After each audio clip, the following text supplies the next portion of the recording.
Salut, c'est Manu d'Orcatitude. Comment se faire apprécier de ses locataires ou de ses clients? Dans cette vidéo, je vais te donner 7 astuces qu'on utilise nous en gestion locative pour nous faire apprécier et gagner la confiance de nos locataires et nous permettre d'avoir beaucoup moins de soucis sur le long terme. Si cette vidéo t'intéresse, n'oublie pas de t'abonner et de cliquer sur la cloche pour recevoir les notifications. Et sur ce, je te dis à de suite après le générique. À toutes.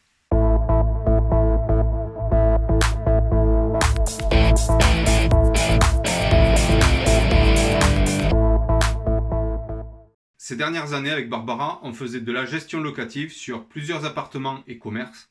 Et on avait la surprise tous les ans de recevoir des cadeaux de la part de la majorité de nos locataires. Outre cet aspect, nous n'avons jamais eu de dégradation. Et bien au contraire, parce que nos locataires se sont toujours révélés être d'excellents gardiens pour notre immeuble. Et ça nous arrangeait puisque nous faisions uniquement de la gestion à distance. Alors nos locataires ne nous prenaient pas non plus en pitié parce qu'on était les loyers les plus chers dans le coin. Pour des T2, on était entre 550 euros et 850 euros. Alors, comment avons-nous tissé ce lien de confiance avec nos locataires? Ce lien de confiance, il repose sur des principes qui sont simples. Et il y a au moins 7 de ces principes que je vais vous donner. Le premier principe, c'est le respect. Quand vous allez croiser vos locataires, dites-leur simplement bonjour, comment ça va? Essayez de toujours prendre en compte vos locataires, de leur montrer que vous les connaissez et surtout sortez de l'anonymat. En fait, vos locataires doivent vous connaître et vous devez aussi leur montrer que vous les connaissez, que vous connaissez leur nom et que vous vous intéressez au minimum à eux.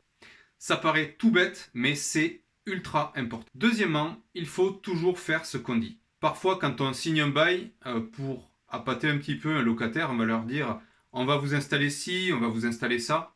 Mais surtout, si vous leur faites une promesse, vous devez la tenir. Dans notre cas, on avait promis à nos locataires de faire un petit jardin zen dans la cage d'escalier du bâtiment. Et quand on leur a dit, bon, ils étaient contents et à la fois, ils attendaient de voir.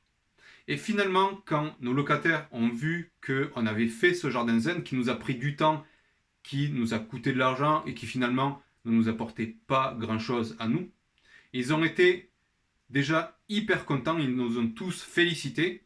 Et deuxièmement, leur contentement a fait que le lien de confiance s'est tissé. C'est-à-dire qu'ils ont compris que ce n'était pas des paroles en l'air. Troisièmement, quand vos locataires vous appellent pour un problème, surtout réglez-le de suite. En particulier si ce problème est à votre charge, ne laissez jamais vos locataires seuls face à ce problème. Si vous devez le faire vous-même, vous le faites rapidement. Sinon, vous appelez de suite un artisan ou une personne compétente pour régler ce problème de suite. Quatrièmement, si vous ne pouvez pas régler un problème de suite, un problème qui n'est pas ultra grave, donnez-leur un délai et tenez-vous-y. Et si vous leur donnez un délai, surtout justifiez-le par les mots « parce que ». Je ne pourrai venir que dans 3 semaines pour régler votre problème parce que, et vous donnez une justification. Surtout, ne laissez pas les gens s'imaginer que c'est juste l'envie ou votre absence d'envie de régler le problème qui fait que vous ne le faites pas de suite. Ça leur permet de se faire une idée de quand vous allez intervenir et surtout intervenez dans ce délai. Cinquièmement, lorsque vos locataires ou vos clients vous posent des questions, surtout ne laissez pas ces questions en suspens. Parfois, ils peuvent vous envoyer des questions par mail ou par SMS ou vous laisser un message. Surtout, ne laissez pas plusieurs jours entre le message et votre réponse.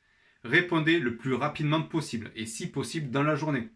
Ça permettra à vos locataires de ne pas se sentir démunis face à leurs questions et surtout ça va éviter qu'ils se montent la tête tout seuls et qu'une question simple devienne un problème pour vous. Sixièmement, soyez toujours arrangeant et flexible. Si vous êtes arrangeant et flexible, vos locataires le seront aussi.